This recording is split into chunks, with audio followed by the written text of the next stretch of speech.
বন্ধুরা, welcome to our new blog. আমাদের ফ্যামিলিতে দোল উৎসব উপলক্ষে প্রত্যেক বছরই কোথাও না কোথাও যাওয়া হয়। তাই এই বছর ঠিক হয়েছিল যে আমরা পুরী যাব সবাই মিলে। এই মতো টিকিটও কাটা হয়েছিল, সবাই মিলে একসাথে যাওয়ারই কথা ছিল, কিন্তু আমার বরের স্কুলে কিছু ইম্পর্টেন্ট কাজ পড়ে যায়, সেই জন্য আমরা গতকাল যেতে পারিনি সবার সাথে। তাই আজকে আমরা যাব, আমি, আমার বর আর আমার ননদ তিনজনে মিলে আজকে আমরা যাব পুরীতে। আমাদের ট্রেন হচ্ছে 11:50-এ, আর এখন বাজে প্রায় 9:45-র কাছাকাছি। আমরা একটু পর থেকে উবের বুক করতে শুরু করব, আর প্যাকিং টোটালি কমপ্লিট হয়ে গেছে, শুধু চেনটা বন্ধ করলেই হবে। আর ইদানিং খুব গরম পড়েছে, মানে কাল থেকে এত গরম পড়েছে, এখানেই এত ঘামছি, তো পুরীতে গিয়ে তো অবস্থা আরও খারাপ হবে, কারণ ওখানে আরও বেশি হিউমিডিটি, ওখানে গরমটা আরও বেশি হবে। সেই ভয়টাই পাচ্ছি যে ওখানে কিভাবে এনজয় করবো দোল উৎসবটা এত গরমের মধ্যে। আমরা এবার নিচে নামছি, উবের বুক করা হয়ে গেছে, কিন্তু আসতে একটু টাইম লাগবে, 10-15 মিনিট। তাই আমরা আস্তে আস্তে লাগেজগুলো নিয়ে নিচে নামছি। উবের চলে এসছে আর আমরাও বেরিয়ে চলে এসেছি রাস্তায়। এবার আমরা লাগেজগুলো গাড়ির পিছনে রেখে দিয়ে আমরা এবার যাব কলকাতা স্টেশনের দিকে। আমরা কলকাতা স্টেশনে নেমে পড়েছি। এবার আমরা স্টেশনের ভিতর দিকে যাব, কিন্তু তার আগে ফুড সেন্টারে কি খাবার পাওয়া যায় সেটা আমরা একবার দেখব, চেক করে দেখব।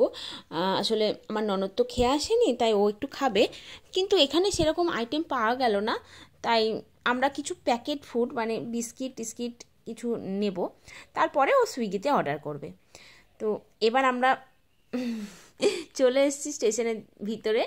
এবার আমরা ট্রেনের দিকে যাব, মানে ট্রেন প্ল্যাটফর্মে যেখানে দাঁড়িয়ে আছে সেখানে যাব। আমরা সেই 7:30টায় বাড়ি থেকে খেয়েছি, 7:30 বলা ভুল, তার থেকে একটু আগে। তাই একটু খাবার আমরা নিয়ে নিলাম, মানে বিস্কিট টিস্কিট, যাতে আজকে যদি খিদে পাই খাবো, আর না হলে কাল সকালে তো আমাদের নামতে দেরি হবে, 9:30 বাজবে, তো তখনই খাবো, তাই জন্য।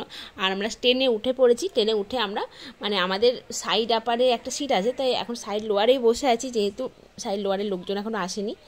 আর মানে আমাদের 3টে সিট, তো সাইড লোয়ার মানে সাইড আপারের সিট আর দুটো, একটা মিডিল একটা আপার, কিন্তু সাইড লোয়ারে বসতে যেহেতু খুব ভালো লাগে, তাই আমরা দুজনে এখন এখানে বসে আছি, কেউ এলে উঠে চলে যাব। 11:50 বেজে গিয়েছে, আর ট্রেনও স্টার্ট হয়ে গেছে অলরেডি। তো ট্রেনের যাত্রা অলরেডি স্টার্ট হয়ে গেছে। এবার আমরা নিজের নিজের সিটে গিয়ে ঘুমিয়ে পড়ব। এখন সকাল হয়ে গেছে, কিন্তু সকালে উঠে যেটা জানতে পারলাম, ট্রেন অনেক লেট, 1টা বাজবে, মানে যেটা 9:30টায় পৌঁছানোর কথা সেটা 1টা বাজবে। সেটা শুনে পুরো মাথা খারাপ হয়ে গেল যে আমরা কখন যাব, কখন এবার আমরা দোল খেলবো, সেই জন্যই তো আসা মেনলি, কিন্তু প্রচুর লেট। অন্যান্য ট্রেনগুলো যেমন রাত্রে এত টানে বুঝতে পারা যায়, কিন্তু এই ট্রেনটা সেভাবে টানেই নি রাত্রে, যার জন্য এত লেট। মানে 9:30টায় পৌঁছানোর কথা, সেটা 1টায় গিয়ে পৌঁছাবে। ভাবা যায় আমরা যে কখন হোটেলে পৌঁছাবো, কখন কি করব কিচ্ছু জানি না।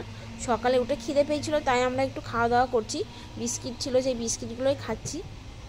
বাট মনের মধ্যে একটা ক্যালকুলেশন চলছে যে কখন নামবো, জানি না সত্যি যে কখন আমরা নামবো আর গিয়ে পৌঁছাবো, আর কখন আমরা দোল খেলবো। আর সাথে আজকে যা গরম ছিল, মানে প্রচুর গরম, এত তাপপ্রবাহ বেড়ে গেছে। এই স্টেশনটা দেখে একটু ভালো লাগলো, তাই একটু শট নিলাম। আর দেখো দূরে পাহাড় দেখা যাচ্ছে, মানে আমরা উড়িষ্যার দিকে যাচ্ছি, উড়িষ্যার রাস্তায় এরকম পাহাড় অনেক দেখা যাচ্ছে। আর বাইরে ভীষণ রোদ। এখনও আমরা বসেই আছি ট্রেনে, শুধু ভাবছি কখন পৌঁছাবো, কিন্তু বারবার চেক করছি যে কখন পৌঁছাবো, ট্রেন কখন পৌঁছাবে। বারবার দেখছি যে ট্রেনের টাইম পিছিয়ে যাচ্ছে, 1টা থেকে 1:30 থেকে কখনো 2টো হয়ে যাচ্ছে। তো জানি না ফাইনালি কখন পৌঁছাবো। আমরা ভাবছি যে এ বাবা 5টা হয়ে যাবে না তো পৌঁছাতে, তাহলে পুরো দিনটা বেকার হয়ে যাবে, পুরো দিনটা। তো এইভাবেই আমরা এখন যাচ্ছি। মানে কটকে ট্রেনটা দাঁড়িয়ে ছিল, তাই আমার বর একটু জল নিয়ে এলো। এবার ট্রেনটা হুইসেল অলরেডি দিয়ে দিয়েছে, তাই ভাবছিলাম যে ও ঠিকঠাক পৌঁছাতে পারলো কিনা, মানে ট্রেন ধরতে পারলো কিনা। তো যাই হোক, ও ট্রেনে চেপে পড়েছে, আর কোনো চিন্তা নেই। এবার আবার ট্রেন ছেড়ে দিয়েছে কটক থেকে। কি বলো ওটা, হর্ন দিয়েছে, চলে এসছে না, আমার হয়ে গেছিল। চলো একটু জল খাই। অনেকক্ষণ বসে আছি, মানে সকাল থেকে বসে আছি, এখন প্রায় মানে বাজে 11টা এরকম। তো ঘুম আসছে, তাই ভাবলাম নিজের সিটে গিয়ে একটু ঘুমাই, তাই উপরে চলে এলাম, উঠে পড়লাম। তাই এখানে একটু ঘুমাবো, তার আগে একটু শশা খাচ্ছি, কারণ খিদেও পাচ্ছিল আর বেশি কিছু বিস্কিট খেতে ইচ্ছা করছিল না, তাই একটু শশা খাচ্ছি। আর ভাবছি একটু ঘুমাই যাতে টাইমটা কিল হয়, উঠে যাতে দেখি যে পুরী স্টেশন আসছে, সেই মতো ঘুমিয়ে পড়লাম। তা সত্যি ঘুম থেকে ওঠার পর কিছুক্ষণ ওয়েট করার পরে আমাদের নামার সময় হয়ে গেছিলো। কিন্তু একটা কথা বলবো, জানো তোমরা ট্রেনটা কটায় পৌঁছেছে? পুরো 2:30, মানে 9:30 থেকে 2:30, এতক্ষণ লেট ট্রেনটা। আর কি বলবো, সব বলা হয়ে গেছে, কিন্তু যে পৌঁছাতে পেরেছি এটাই অনেক। মানে এবার আমাদেরকে এই গরমের মধ্যে দিয়ে অটো ধরে যেতে হবে। কিন্তু জানো, এখানে ট্রেনের ড্রাইভারকে সবাই বলছে তো থ্যাংক ইউ দাদা, থ্যাংক ইউ, আর উনি হাসছেন। কি তো আজকে কত ভিড় দেখো, লোকজন আজকে প্রচুর এসছে, প্রচুর লোক। আর আমরা এখানে অটো বা টোটো বুক করছি আমাদের হোটেলে যাওয়ার জন্য, কিন্তু এখানে যা রেট বলছে এরা, তাই জন্য আমরা একটু বেরিয়ে এলাম যাতে একটু কম হয়। তো একটা টোটো ঠিক হয়েছে, আর তার সাথেই আমরা যাচ্ছি আমাদের হোটেল ওম প্যালেসে। তো ফাইনালি আমরা পুরীর সমুদ্র দেখতে পেয়ে গেছি। এটা দেখেই যে কি আনন্দ হচ্ছে মনের মধ্যে, কত বছর পর পুরীতে এলাম।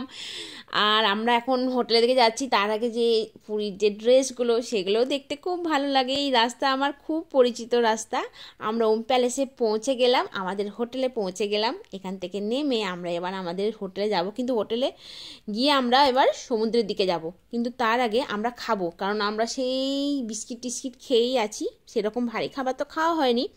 তাই এখানে নেমে ফ্রেশ ট্রেশ হয়ে এবার আমরা একটু ভাত খেয়ে নেবো। আমাদের রান্না তো অলরেডি ডান, আমরা ভাত খাবো। আর আমাদের মানে রুমগুলো একদম উপরে।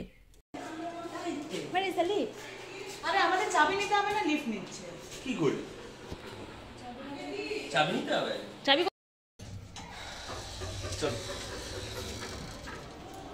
আমার শাশুড়ি মা আমাদের জন্য ওয়েট করছিল, মানে সমুদ্র থেকে চলে এসেছিলো, ওরা ওখানেই দোল খেলছিল, তো সেখান থেকে চলে এসছে আমাদের জন্য, আমরা আসবো সেই জন্য। আর আমাদের জন্য নুন চিনির শরবত করে রেখেছিলো, এত গরমের মধ্যে দিয়ে আসছি তাই।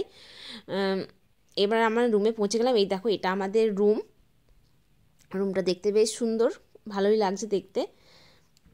আর এরপর আমরা ফ্রেশ হয়ে সমুদ্রে যাব। টাটা।